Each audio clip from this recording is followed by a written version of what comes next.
അപ്പോൾ നമ്മൾ മാവിനിപ്പോൾ ഇങ്ങനെ ചെയ്തിട്ട് ഒരാഴ്ച കഴിഞ്ഞിട്ടേ ഉള്ളൂ, തികച്ചൊരാഴ്ച കഴിഞ്ഞിട്ടേ ഉള്ളൂ. പക്ഷേ മാവൊക്കെ നല്ല രീതിയിൽ നമ്മൾ കയറ് കെട്ടഴിച്ചാലും ഒരു പ്രശ്നമില്ലാത്ത രീതിയിൽ വഴങ്ങി വന്നിട്ടുണ്ട്. അപ്പോൾ ഏതായാലും നമ്മൾ ഈ 3 എണ്ണത്തിൽ നിന്ന് 2 എണ്ണം അങ്ങോട്ട് കെട്ടഴിച്ച് വിടാം. വഴങ്ങി വന്നത് 3 നമുക്ക് വഴങ്ങിക്കണം നോക്കാം. അപ്പോൾ 3-ൽ നിന്ന് 3 വഴങ്ങി എന്ന് കണ്ടാൽ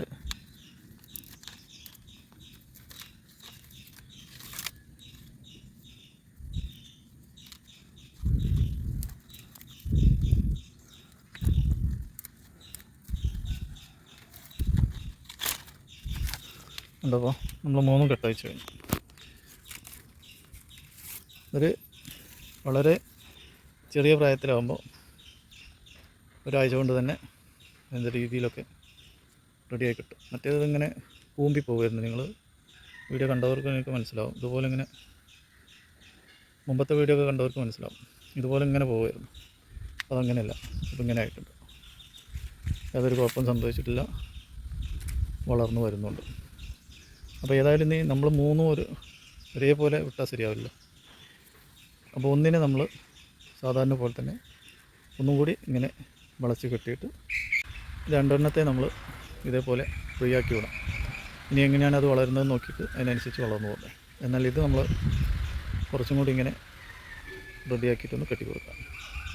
ഇതെന്ന് വെച്ചാൽ ഇപ്പോൾ നമ്മൾ മാവൊക്കെ വളരുമ്പോൾ ഒരു കൊമ്പെങ്കിലും ഇങ്ങനെ താഴെ കൂടി ഇങ്ങനെ നമ്മൾ ഊഞ്ഞാൽ കിട്ടുന്ന രീതിയിലൊക്കെ പോകാനുള്ള ആഗ്രഹമൊക്കെ ഉള്ളവരുണ്ടാവും.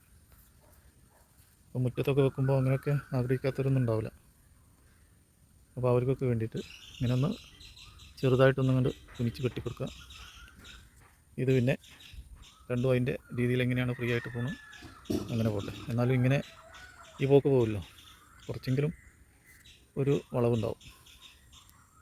അപ്പോൾ ഇതൊക്കെ ഇപ്പോൾ നമ്മൾ വീഡിയോയിൽ കാണിക്കുന്നത് നിങ്ങൾ വീഡിയോ കാണുന്നവർക്കും കൂടി ഉപകാരപ്പെടുത്തുക എന്ന് കരുതിയാണ്.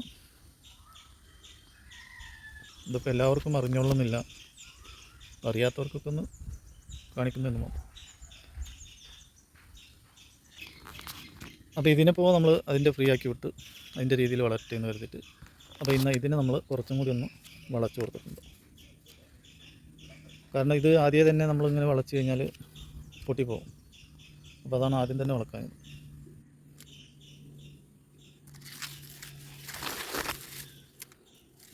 അപ്പോൾ ഇതിപ്പോൾ നമ്മൾ മുമ്പത്തെ വീഡിയോ കണ്ടവർക്ക് മനസ്സിലായിട്ടുണ്ടാവും. ഇത് പിന്നെ അതിൻ്റെ രീതിയിൽ തന്നെ വന്നതാണ്, നമ്മളൊന്നും ചെയ്തതല്ല. അപ്പോൾ ചില മാവുകൾ അങ്ങനെ വരും, ചിലത് നമ്മൾ ചെയ്ത് കാണിച്ചു കൊടുക്കണം.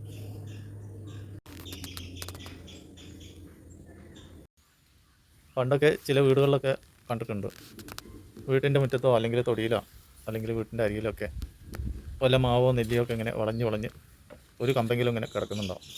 കുട്ടികൾക്കൊക്കെ കയറി മറിയാനും ഊഞ്ഞാൽ കെട്ടി ഊഞ്ഞാലാടാനും പറ്റിയ സൈസിലൊക്കെ ഇങ്ങനെ കിടക്കുന്നുണ്ടാവും. എന്നാൽ അന്നൊന്നും ഒട്ടുമാവ് എന്ന് പറഞ്ഞിട്ടൊരു മാവൊന്നും ഇറങ്ങിയിട്ടുണ്ടായിരുന്നില്ല. എന്നാൽ ഇന്ന് ഒട്ടുമാവ് എന്ന് പറഞ്ഞ് പല രീതിയിലും ഇങ്ങനെ ചാഞ്ഞും ചടഞ്ഞും കിടക്കുന്ന മാവ് തൈകളൊക്കെ ഇറങ്ങിയിട്ടുണ്ട്. പക്ഷേ ചിലതൊക്കെ ഒട്ടുമാവാണെങ്കിലും അത് നീണ്ട് നിവർന്ന് പോവുക എന്നല്ലാതെ ഇതേപോലുള്ള സൗകര്യങ്ങളൊന്നും ചെയ്തു തരില്ല. അപ്പോൾ ഇന്നത്തെ വീഡിയോ ഒരാഴ്ച മുമ്പേ നമ്മൾ ചെയ്ത വീഡിയോയുടെ ഒരു അപ്ഡേറ്റാണ്. അപ്പോൾ ഇതൊക്കെ ഒന്ന് കണ്ടാൽ തന്നെ നമ്മളെ മാവൊക്കെ വരുതിക്ക് വരുന്നത് കാണാം.